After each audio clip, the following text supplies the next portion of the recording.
everybody. Hi, guys. Well, from beautiful Salt Lake City, Utah, It's Thank God I'm Atheist. the podcast. I'm Frank. And I'm Dan. And coming up today, we're going to talk about stuff and stuff. Engines. Really? We're going to be talking about engines. Yeah. The The First Nations peoples of these United States and Lamanites. Lamanites. That's what we're going to be talking the about. Mormons, at least historically, referred to them. They've kind of backed off on that, haven't they? Maybe a little bit. I think officially they have. But when they're together, they still do it. You know Behind they do. closed doors. Yeah. Well, I mean, if you ask my parents, I doubt they've revised their belief on the matter. Right. Whereas that's not being taught quite so clearly to the younger generation. But we'll explain all of that later. Yeah. You'll understand the Mormon relationship to Native Americans Yeah. a little better Yeah. at the end of the show. Hopefully. We've done our job, Dan. We haven't. We never Who do knows? that. Who knows what our job is? Technically, we've written our own job description. We just turn on the microphone once a week and blather. Meh. Well, Dan. Yeah, what do you got? I have this strange, what is it? Religion ban envy of China. Oh, Sometimes. yeah. Like, I don't believe it. Like I know in practice that acceptance and having an open, maybe not acceptance, but having an open society where people are free to worship. Yeah. That's ultimately a good thing. Yes. Right. Yes. But boy, I just love that the Chinese just are like, nope, nope. no church, no religion. Don't you believe it? I hate it. I'm so conflicted, man.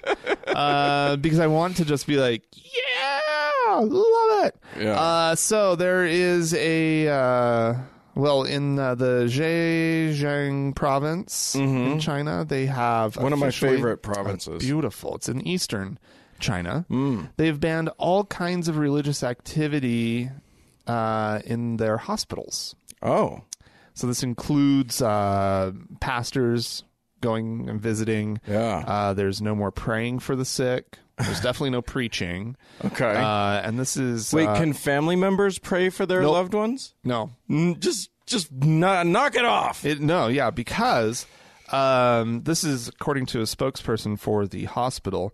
The religious activities in the hospital have never been encouraged. But some prayed silently, which is understandable.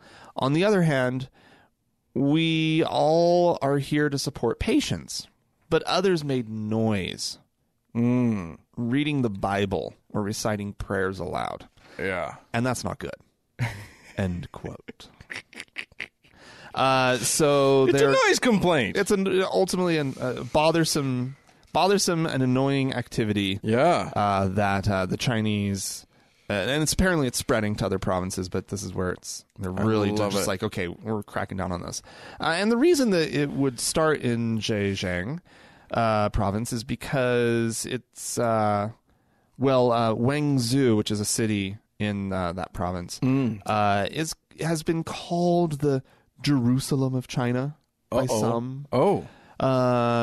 Because there's just a lot of Christian missionary activity there, and they have roughly 1 million Christians living in the city. Oh, wow. Which, in Chinese terms, that's not a lot of people, but it's actually a lot of people. That's a sizable Christian community for a country that doesn't like the practice of religion. Yeah. And to be honest, I think we talked about this town maybe a year and a half, maybe 2 years ago, because this is the same town that was forcing all the crosses to be taken down. If that rings a bell for you. Yeah. And now they're on to this. It has really caused some consternation amongst Christian observers of China. Yeah. Including the International Christian Concern, which is a U.S.-based persecution charity. Oh. Oh, dear. Well, they've got the word concern right in the title. They're very concerned. I mean, a persecution. I just love that. Persecution charity makes one wonder: Are they raising money for? Are you pro or anti? Probably both. Probably pro persecution of some groups and anti persecution of themselves. Yeah. Well, yeah. So there you have it. There you do have it. I just want to like it.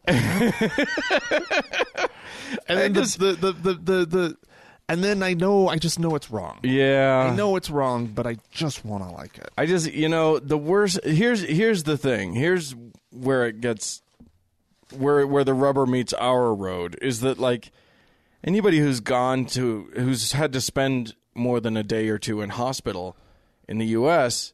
has probably encountered the people that go sort of from room to room offering to sing you a song or whatever, or offering to do all this stuff, which is very sweet and whatever. But sometimes there are, like, religious people, or they'll say, hey, can I sing you some songs? And then suddenly it's like, Jesus on the mountain. And you're like, no, but you don't want to be rude, No, be rude. Yeah, go ahead and be rude. Do you take requests? Yeah, exactly. Shut up. This is my request. Would you like me to sing you a song? It's not about Jesus, is it? I don't want to hear no Jesus songs. You can sing about Mohammed. That'd be funny. Anyway, yeah. I mean, and even if you reject the people that are sort of going from room to room, you have to hear them in the other rooms, because a lot of times it's just like a curtain or something that's separating. Turn your TV up. Yeah, exactly. They're like, excuse me, could you turn the TV down? We're trying to sing. No. Turn the singing down. That's why I'm the trying TV's to watch up. the TV. The TV is up because you're singing. Why are you? Who brings a bagpipe into the hospital? Anyway, all right, we'll move on. I have this a fairly upsetting story, unfortunately. Yeah. It just struck me as weird and so upsetting. This takes place in New York.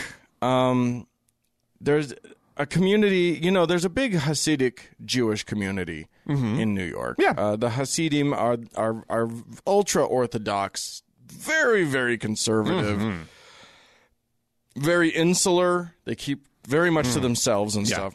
No outsiders. And they've actually apparently formed these patrol groups that sort of walk around theoretically protecting the neighborhood from the riffraff, from the various and sundry, from the anti-Semites that apparently just wander the streets. Yeah, looking for trouble. Okay. Well, this particular patrol group was looking for trouble of their own. They encountered a young man named Taj Patterson, who is black and gay, and they beat the living shit out of him. Apparently, they were yelling horrible things, including homosexual epithets at him, calling him a faggot, and they beat him so badly that he is now blinded in his right eye permanently. Oh my God! Yeah. So two of these guys have recently. I mean, now this is a brutal attack. Yeah. They were facing up to 25 years in prison because, I mean, this is a hate crime. Yeah. And then and a crime. And a crime. Yeah. It just you can't do that. Yeah. There's no just beating up people. Yeah, let's tack on hate crime. It absolutely is. It absolutely is. Who the fuck do they think they are? By any terms, right? Right. You don't do that. Right. And honestly, what if someone beat up somebody from their community? Right. They'd be the first to scream hate crime. Of course they would. And they'd be right. If someone if someone beats up a Jew and starts yelling "kike," they're right. That's a hate crime. You knew such words. I know all the words, and I'm using them.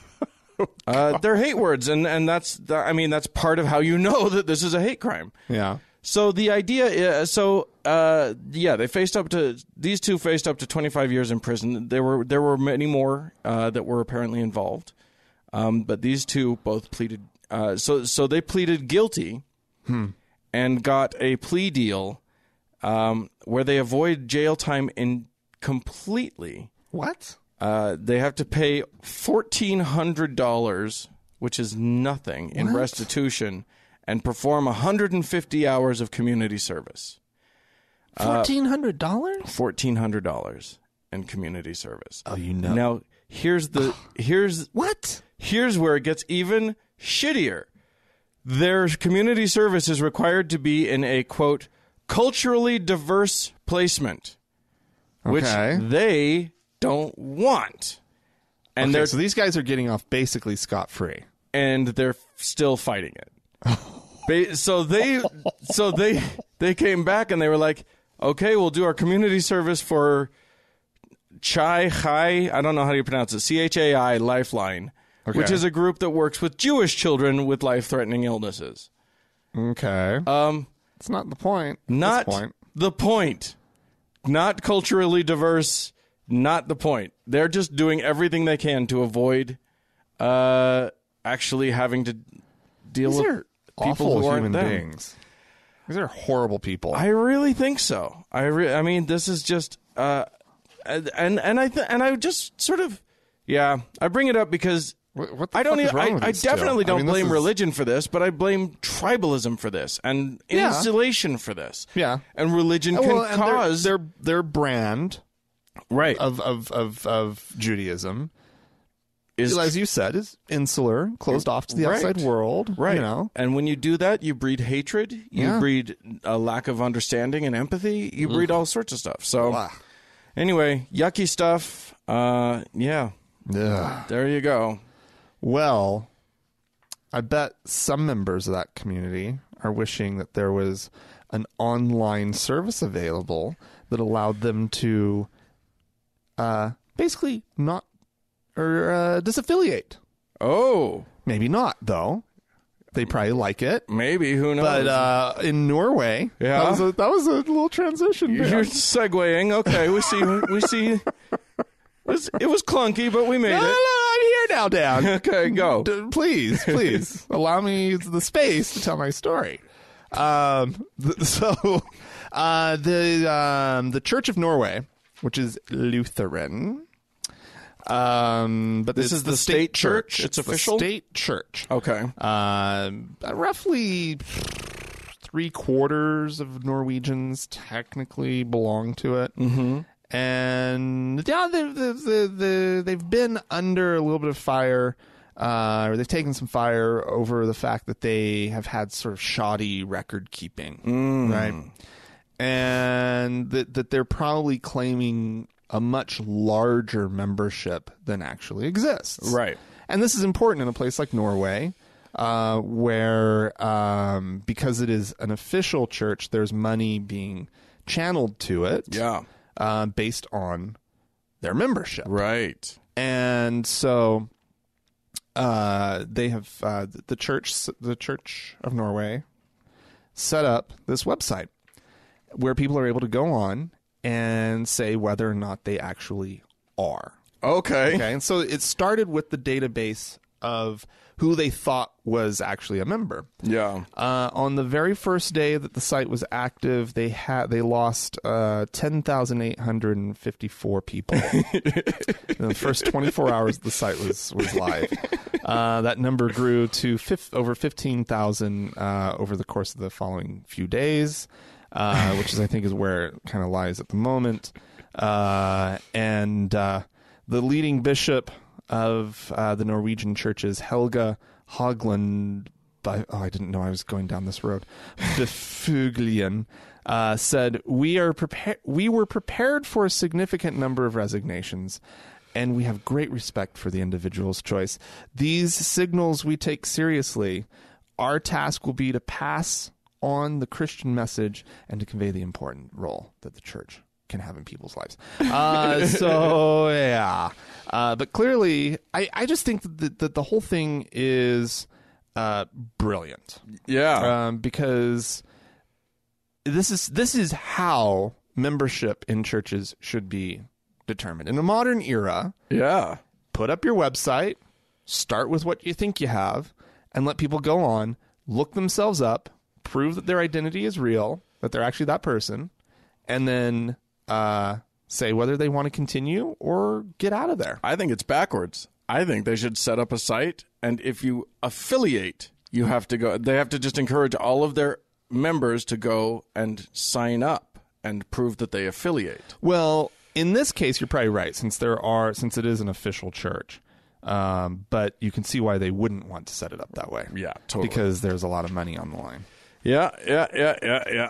In a country of only 5 million people, that's a lot of folks that they're losing. Yeah. Well, I mean, but that does leave like 3.8 million people in the Norwegian Church. Sure. But sure. You know. But that's a pretty big exodus right there. In one day? In one day. Yeah, absolutely. I think it's awesome. Yeah. I'm guessing we have some listeners who are part of it. I hope so. Yeah. Please let us know. Yeah, exactly. I'm going to go, continuing on with Lutheranism.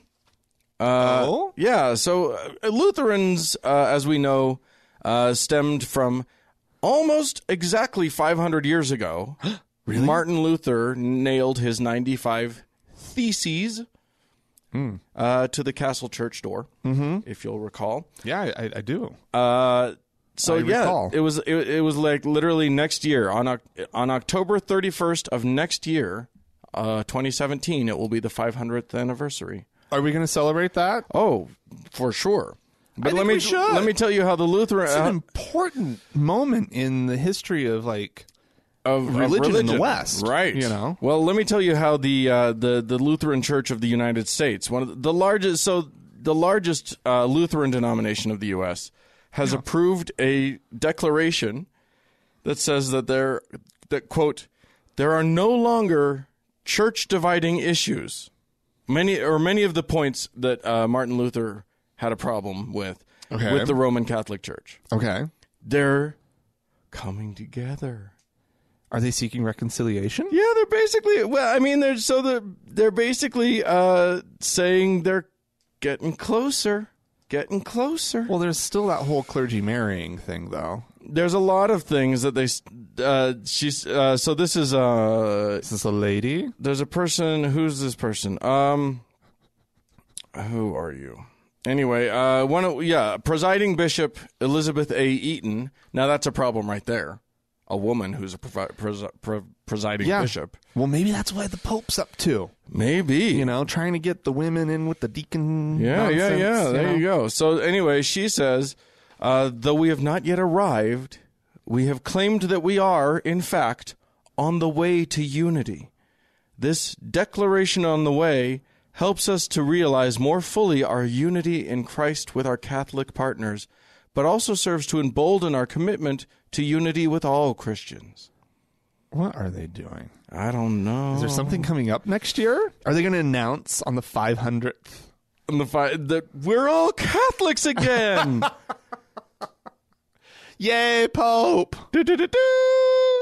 Waving flags. That's really weird to me. Yeah. I've always thought of the Lutherans as, sort of, I mean, aside from like Missouri Synod, which is crazy, fairly benign. Yeah, fairly benign. They're not the most sort of liberal, but they're not cuckoo crazy, right?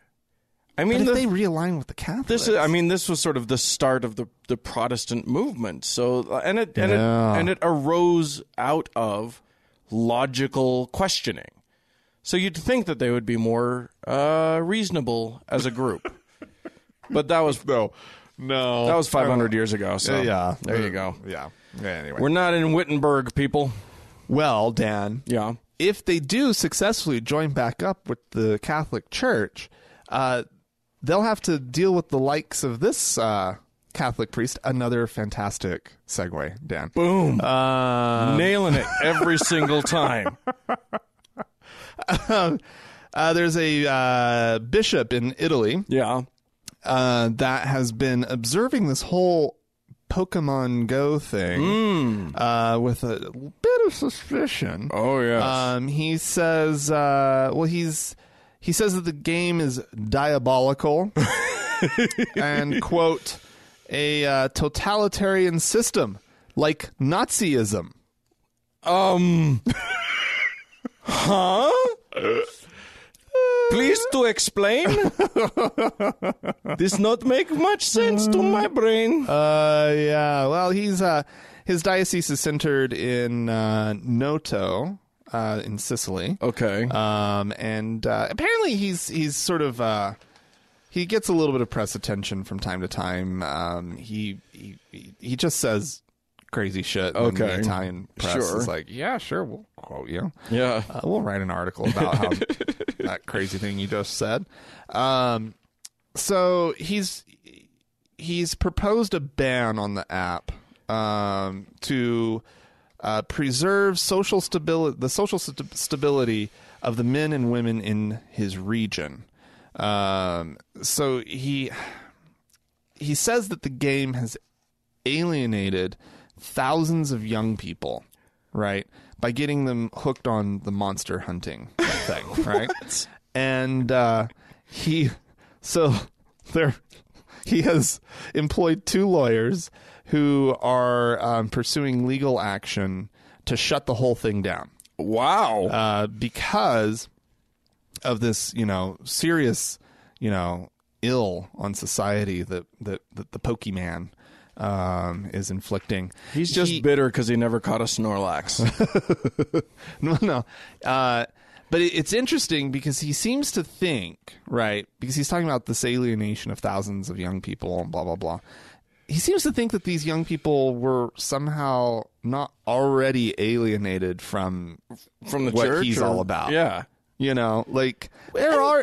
This is not the reason why young Italians aren't going to church. This game has been around for what, a month? Less than a month? Yeah. And this is the cause. You can't claim alienation after a month. You can claim distraction at best. Right. Because who knows what's going to happen? Do they call it Pokemon Andare? I don't think, no. That's not the Italian way. I'm sure it's Pokemon Go. But the article actually pivoted to an interesting little detail right at the end, which is also fascinating. Apparently there's a some upscale coastal resort in it's a 5-star hotel in Forte dei Armi. I don't know where that is. But so it's this super posh place, and the CEO of the hotel has said that they're seeing billionaires, sheiks, emirs, their wives and children, Russian oligarchs, and Italian industrialists hunting virtual creatures in the swimming pool or in corridor or reception areas. I love it. And so they seem to be very concerned, I don't blame them. About Pokemon. I don't blame them. Let me tell you something. If you go to Temple Square in downtown Salt Lake City now, I promise you this is true. Anytime, day or night, but mostly in the evening, you will see 2 groups of people.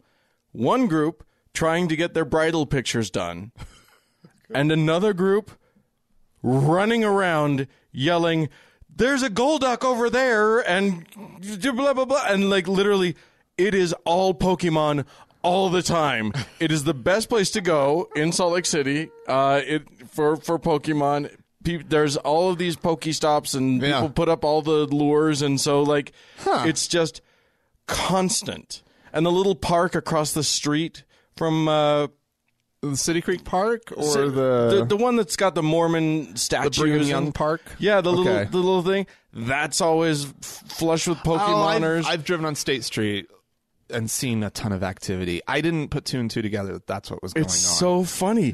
Temple Square has not seen this many people for a long time, and none of them are looking at the temple.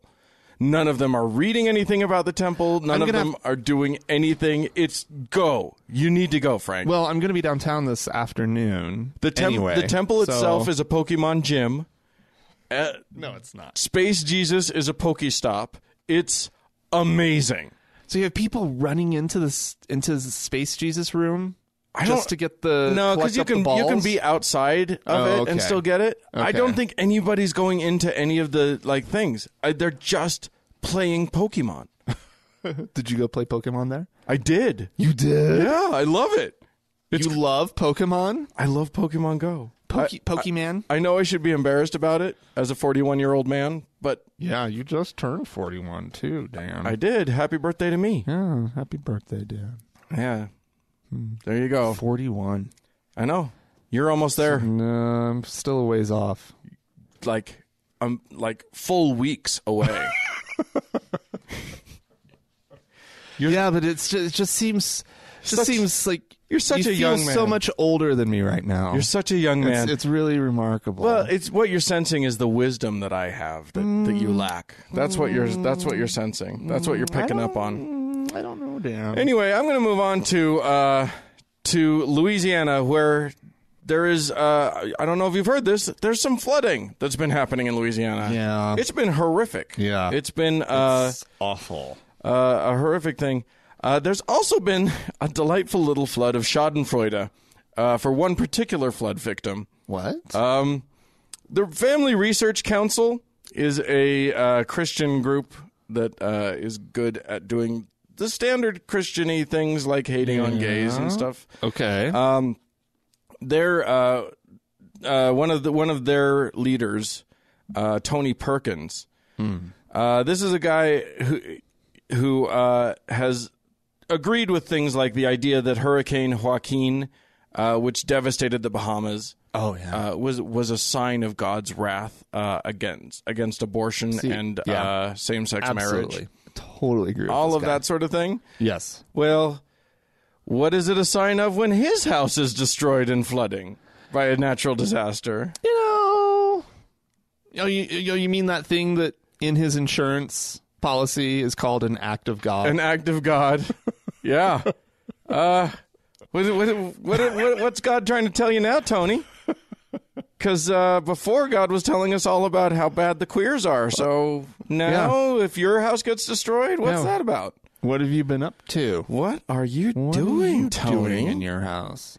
So there you go. He says, he was quoted as saying, this is a flood of, I would have to say, near biblical proportions. Yeah. By the way, if you know of the main flood referenced in the Bible, it's nowhere near that. Nothing biblical in the proportion at all. But it feels biblical. It feels like it to him. You're the one going through it, Dan. It feels biblical. Right. He says this is unlike anything we've seen before. It's a matter of picking up the pieces. Yeah, so there you go. I say that's a chicken coming home to roost for that guy. Yeah, it's the pot calling the kettle black. Something like that. You can't. But again, he claims that this is this flood has been sent as a, quote, incredible, encouraging spiritual exercise to take you to the next level in your walk with an almighty and gracious God who does all things well. Including destroying his home. Right. So when it happens to brown people, right, then it's punishment for the queers. Right. When it happens to him, it's a learning experience. It's an opportunity to learn. To marvel at the power and majesty of God. Oh, God is so good that he wrecked all my shit. What a lovely, what a beautiful learning experience this is. Of course, enriching to this the guy. soul. Of course, what he's going to do is probably parlay it into a way to make more money. He'll write some book or something. Well, and also he'll get donations from people who are like, "Oh, that poor man. Oh, yeah, that poor man. Yeah, God wants me to donate." Tony's flood. Yeah, he should have built an ark. If he was a really godly man, God would have told him to build an ark. He would have had his stuff. He would have known, safe and sound. He would have known it was coming. Couple hundred years ago. Right, so exactly. You have the time to build it, to pull together all the resources to build an ark. And to gather all of the indigenous species of Louisiana. Mm-hmm. Two of every kind. Two of every kind, except for the ones that they eat. Right. Isn't that how it works? And 7 of every kind, actually, except for the unclean ones. That's what it is. As was pointed out to us. Yeah. Anyway, or 7 pairs of every kind. Anyway, if you if you want to shame us for taking delight in a man's tragedy, you can do so by writing into us, podcast@thankgodimatheist.com. Or you can leave us a voicemail message. The telephone number is 424-666-8442. Go to the Facebook page, facebook.com/TGIAtheist.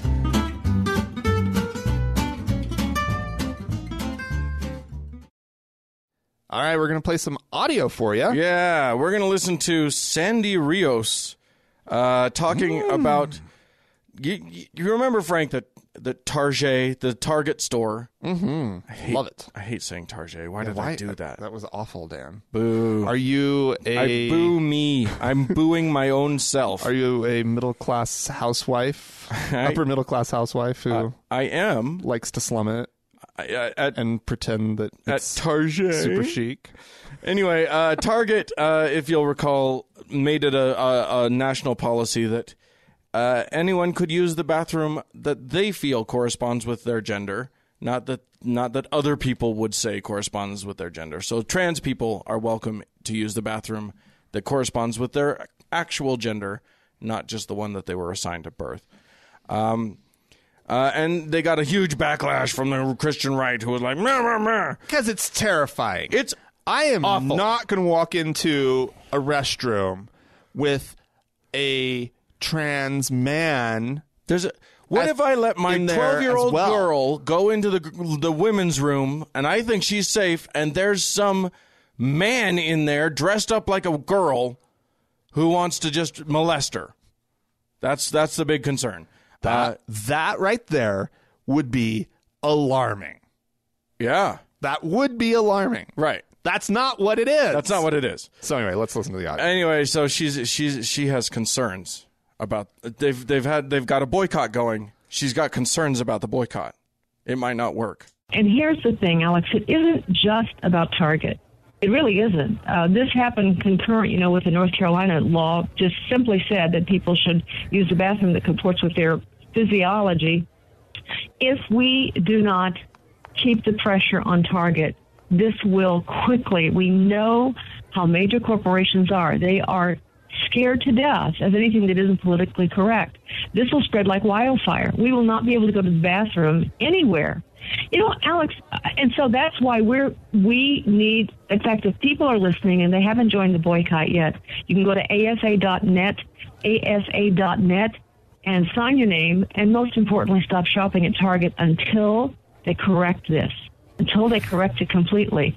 And what's at stake here, Alex, is all the other, again, companies around the world that are in this country that will just cave. They just will. They're not going to be able to use a bathroom anywhere. Oh. Where will they poop? They'll have to get like those little Porto, chemical toilets and just put it in the back of their giant SUVs. Yeah, exactly. And it used to be an 8-passenger, but now it's a 7-passenger and a toilet. So we had to do it. We can't. Slosh was around a bit, but we had to. We had nowhere to poop. I didn't know I didn't know what else to do. You never know who's going to be in the bathroom. It might be someone I don't understand. And then what? Some woman trying to get a look at my willy. Wait, but I thought you've been spending your whole life trying to get women to look at your willy. But not when it's... Not when they're thinking they're a man, and it makes me so confused. Oh, my God. Well... Oh, these poor people, God, seriously. Someday it will be just easy to be trans. It'll just be fine, and the world will just accept you, and it'll be like this celebrated, like no big deal thing. Right. But until then, oh my God, you poor trans people, I feel so deeply for you. 'Cause what a bunch of bullshit you have to go through for nothing, for no good reason. Oh, it's such a pain in the ass. Yeah, to have processed your identity, right? Yeah, and to understand who you are. right? Yeah. And who've gone through the pain of coming out to your family and friends, potential pain. Sure. Let's face it, probably pain. Yeah. And then just have a bunch of dicks everywhere. Just everywhere. It's You have to live up to our standards. You have to do blah, blah, blah. I mean, and we all have to sort of deal with people who want us to live up to their standards, but not like that. Not that kind of stuff. Oh, I feel Fights so... about restrooms. It's just the most absurd thing. I mean, it's Just let people pee. I'd like to remind some of these people that there are gay men in the men's room. Yeah. And that there are lesbians in the ladies' rooms. Right. And that should have them completely like up in arms. Well, or if you sort of just put yourself in there, or I would love for somebody to explain to me why that doesn't make them crazy. right. Exactly. Because you would think with their stupid limited understanding of the world and of gender and of sexuality and la-di-da, right? Right. That would have them completely flummoxed. You would think. And then there's the actual problem of there are child molesters who are actually child molesters who are allowed to use the bathroom. Yeah. Well, there's that too, yeah. Actually, that's a really good point. That's the one you should be concerned about. There are guys who have gotten out of jail for molesting children, for molesting boys, Yeah. and they're in the public bathroom. But you're worried about a trans person. Right. Yeah, great. Well, Dan, Yeah. I'm really scared to use a restroom now. Well, but that's just because you have It just sounds like they're filled with just anyone. And it's almost like anyone can just go into a public restroom. It's terrifying. Well, we were talking earlier about the whole the need for just the whole unisex concept, right? Where it's just single unisex bathrooms. We need to just, well, I believe in that as a good solution. I mean, Sure. ultimately people need to just like get their panties untwisted. But Yeah, I mean, nice private little water closet. I'm all about that. Yeah. I hate public restrooms. I use them Right. because I got to go all the time. Sure. Right. Yeah. It's better. We'll see how it all plays out. It's just so dumb. All right, I'm moving on because I'm getting mad. We had some people email us. We had some folks write into us. This comes from W in Germany, who writes, "Hi, Frank and Dan. Just a comment on Philadelphia being the, quote, city of brotherly love." That's something that I brought up in one of our recent episodes. Yeah. Because I had discovered that was the meaning of the phrase, of the word. But W writes, "The first cities called Philadelphia were named after the Greek/Egyptian king Ptolemy II. Ptolemy II Philadelphos, some 2,300 years ago. He gained his nickname Philadelphos by marrying his full sister Arsinio Hall. Although this was quite customary in Egypt, Ptolemy II, and his sister for that matter, were of Greek descent, so his Greek subjects rewarded him with the name Ptolemy, the one who loves his sibling, as Adelphia can refer to both brother or sister. So this didn't keep him from celebrating his marriage by using this nickname to name or rename cities in his realm. So, although surely not intended by William Penn, a more precise translation of Philadelphia would be Incest City." Yay! I thought that was cute. The city of brotherly love. And sisterly love. The city of sibling lust. Anyway.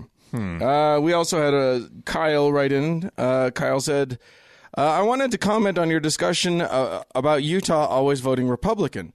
The reason a lot of deep red states have only been red since the 60s is due to the Democrat-Republican ideology swap in the 1960s. At that time, a lot of conservatives fled the Democratic Party when Lyndon Johnson signed the Civil Rights Act of 1964. Oh, yeah. What? They didn't like that? Weird. Southern Democrats? Yeah, exactly. The Southerners didn't take kindly to black folk getting rights and shit. So there you go. And the Democratic Party added civil rights to the party's platform. Johnson was quoted as saying, I think we just delivered the South to the Republican Party for a long time to come. Yeah. The night after he signed the act, this ideology swap is why modern-day... the night after he signed the act. This ideology swap is why modern-day Republicans can claim that they freed the slaves and that the KKK was made up of Democrats. As an independent, I vote for the person who makes the most sense and not by party affiliation. Yeah. Well, there you go. Yeah, it's... But Utah's a distinctly different case. Oh, yeah. Utah's weird, though. Yeah, Utah, the whole thing's just it's a little wacky-do. You think you might understand it because it's a red state. Right. You think you might know what's here. And you think, it makes sense. It's a religious state and blah, blah, blah. It's just weird. It's on brand. Utah used to be a Democratic state, but they switched for a different reason. It wasn't, I don't know. I would have to do more research, but I don't think it was the Civil Rights Act that race made wasn't the a switch. huge issue here, was it? Well, I mean, it wouldn't have played in the same way, right? Exactly. The history is very different. I'm sure somebody knows. They should let us know. Yeah, somebody knows. Anyway, there you go. We had a caller in, didn't we? We do. Someone called in. So yeah, let's listen to a voicemail. Hi, Frank and Dan. This is John from right in the middle of the Bible Belt, West Georgia. I just outed myself as an atheist at my work, which is a construction/engineering firm, and things are a little awkward now. Thank you for having a podcast every week. It really helps me. I listen to it at work. You and some of the other atheist podcasts you just keep me sane. I appreciate it. Keep up the good work, and have a good one. Thanks for the call, John. Sorry you're in Georgia and an atheist. That doesn't sound fun. No. Well, that's not the right take on that. He did something really, He did something brave and awesome. Yeah. And if you're in a position where you're willing to accept that, it's an important thing. Yeah. Yeah, absolutely. It's just, when you and I drove through the South, it's not easy being an atheist in the South. Let's just face it. No, that is not. We heard that from everyone that we met up. That is just not an easy thing to live with. So we wish you the best of luck. Yeah, and let us know how things develop. And if our dopey little show is remotely helpful to anybody, then God bless. That's I'm very happy to hear that. I find it hard to believe that we're helpful, but our ramblings on. Are you denying John? Well, no. Yeah, no, John. He says it's helpful. I believe him. Yeah, I just don't understand. Well, anyway, we'll do what we can. We'll continue to do it. Anyway, do we have some donors? Some people have donated.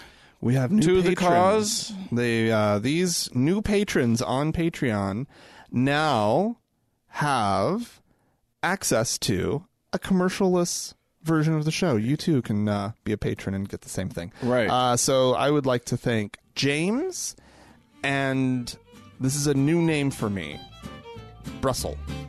Okay. That's the pronunciation I finally settled on. It's B-R-U-S-L-E. Bruzel. Brazel.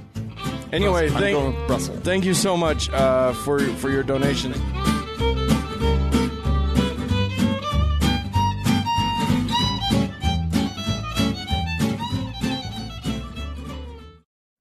So, yes, the Lamanites.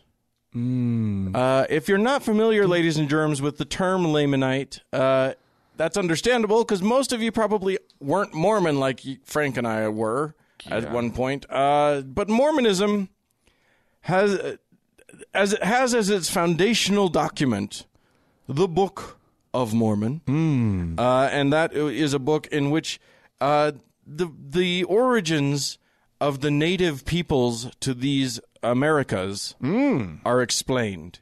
Back when Joe Smith was writing in the 1830s, in the early 1800s, there was much conjecture as to where as to the origin of the peoples who were native. Where did here. these people come from? What is going on? It's not really. here? I mean, clearly this land was intended for us white people, Right. So where did all these people come from? Right. It was already decorated with some cute people. So where are they from?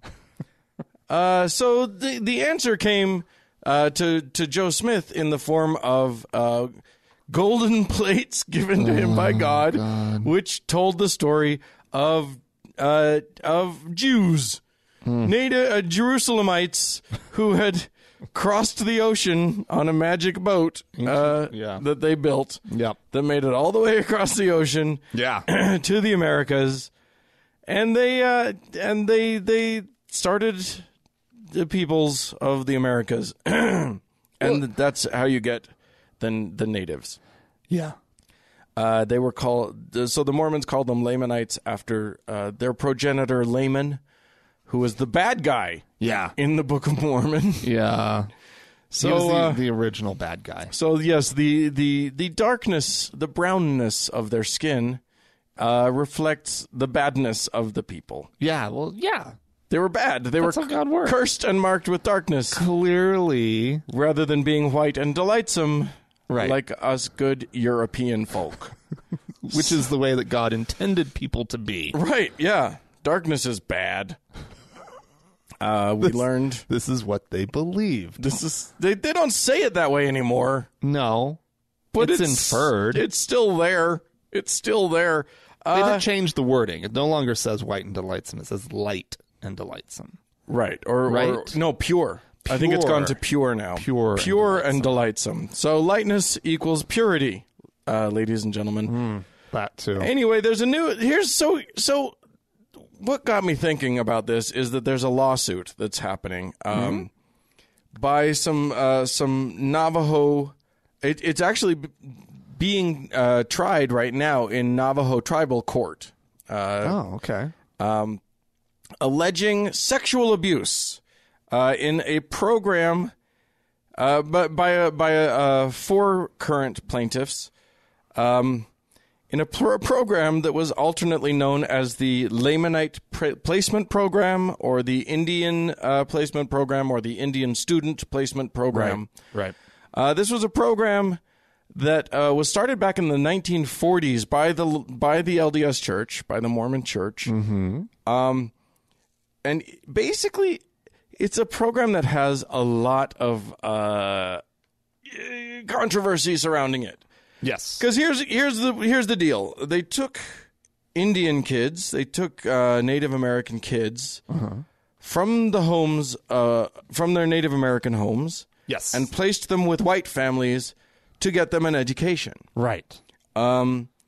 This was something they weren't kidnapping. No. We should be clear. The parents were involved. The parents were in this decision. The parents participated in this. Right. The parents agreed to this. And in my understanding, in most cases, the young people would go and live in this white Mormon household for the school year, and then they would go back home for the summer.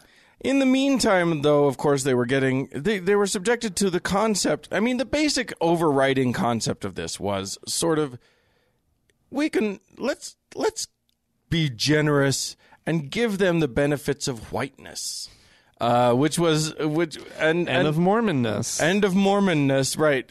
So, like, theoretically, they had to be Mormon, but a lot of them weren't Mormon, a lot of these kids. And they sometimes were baptized, sometimes against or without the permission of... Well, they weren't... They were invited to a swimming party. That did happen on occasion, yes. Literally... There was at least one occasion where they were invited to a swimming party, and then someone was mumbling some words and dunking them in the water, and then suddenly they were baptized. Yeah.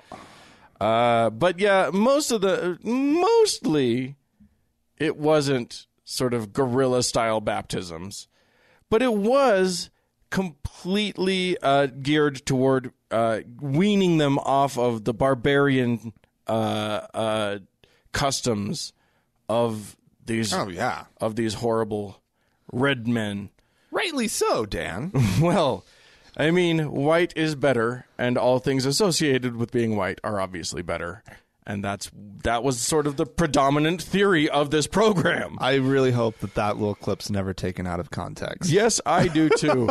But believe me, if people want to take our shit out of context, they can find plenty of horrible things. I mean, I've already said some awful words on this show, so, there you go. Spencer W. Kimball was the president of the Mormon Church when I was a lad. Mm-hmm. But before that, he was already an apostle in 1943. Do you realize that? Really? Yeah. Apostle of the Mormon Church, and was called to a very special position. He was to watch after the Indians in all the world. Oh, he really? was, yeah. George Albert Smith, who was then the president of the church, gave him that special assignment because he was from southeastern Arizona, where there are a lot of Native Americans. Special calling. Yeah, so he kind of helmed the project of. That's what he determined the Lord wanted. Whitening up the engines, and Clearly. so he is terrible. Basically, he was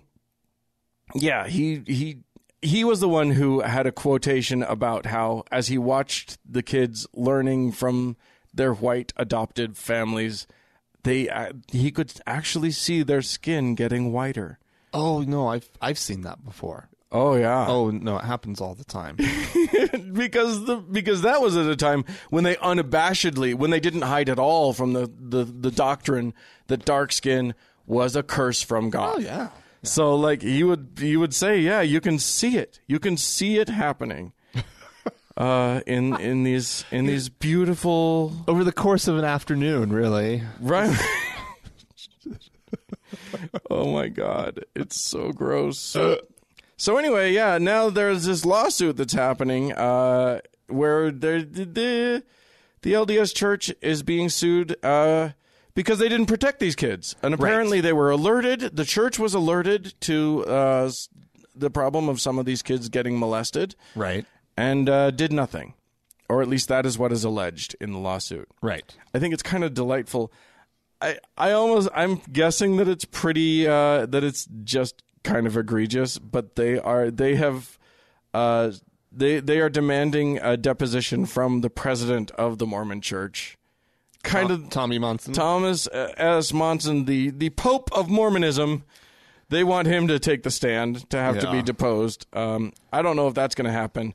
The LDS Church has some pretty high-powered lawyers who are probably going to be able to sidestep that one. If any indication, or if Thomas Monson's recent performances at General Conference are any indication of where he's at and sort of his mental acuity, with how old he is and everything. They say word on the street is that he's pretty senile at this point. Yeah. I don't think he knows what's going on. They're claiming the lawsuit is claiming that he would have unique personal knowledge of the case itself or of the program, and that he should also have knowledge as president of the church that others wouldn't have.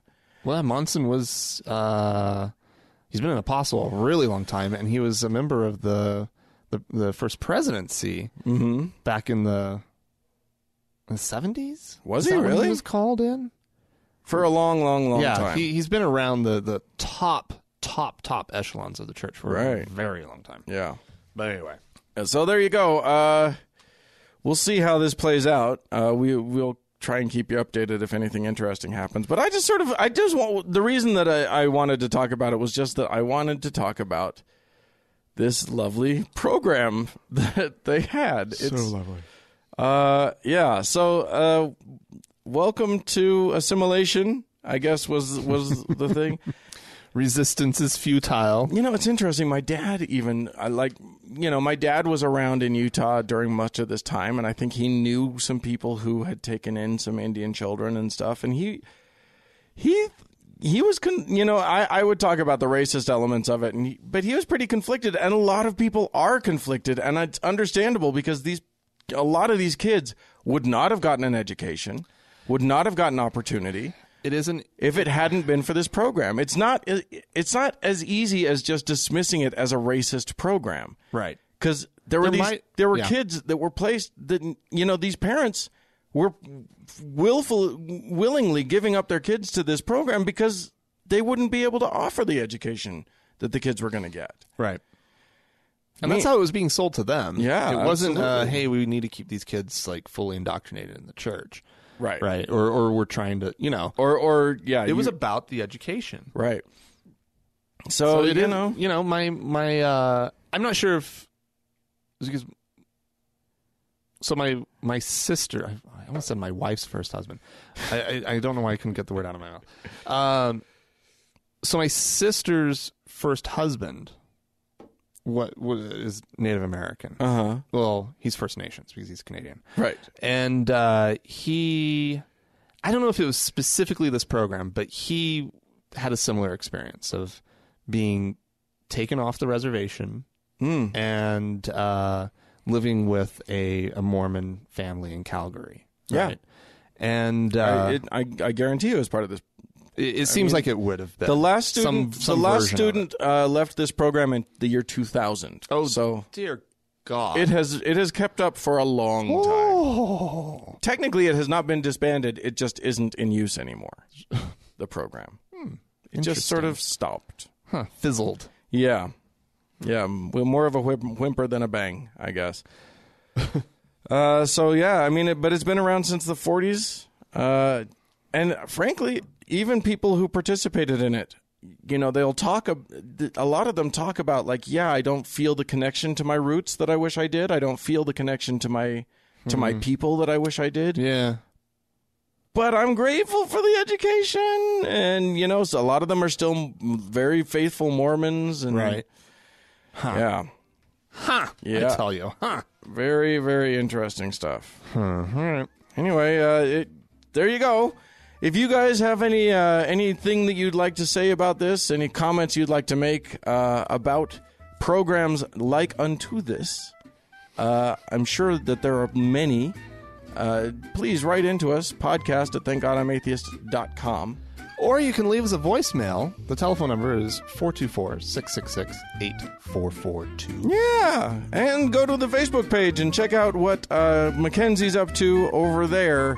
That's facebook.com/TGIAtheist. All right, and if you'd like to maybe see us live. Oh, we needed to, yes, absolutely. We need to remember this. Next week, on Sunday the 28th of August, Frank and I will be doing a show from Salt Lake Oasis. That's not Oasis the restaurant. That is Oasis, The sort of the program. humanist Sunday meetup. Yes, exactly. The Godless Church. It's church for us, I guess. You can find them at saltlakeoasis.org and come and meet us and hear a show live and see how we do it and all that sort of thing. So we welcome you if you're in the Salt Lake area, or if you just want to come, from wherever. Yeah. Show up. We'll see you there. Okay. Thanks to Mackenzie for the hard work that she does on the Facebook page. And thanks to the Red Rock Hot Club for the use of their music. Right. Who will be performing with us, actually, at the Oasis. True. So that's pretty neat. And thank you, dear listener, for tuning in. We sure do appreciate your listening. Bye.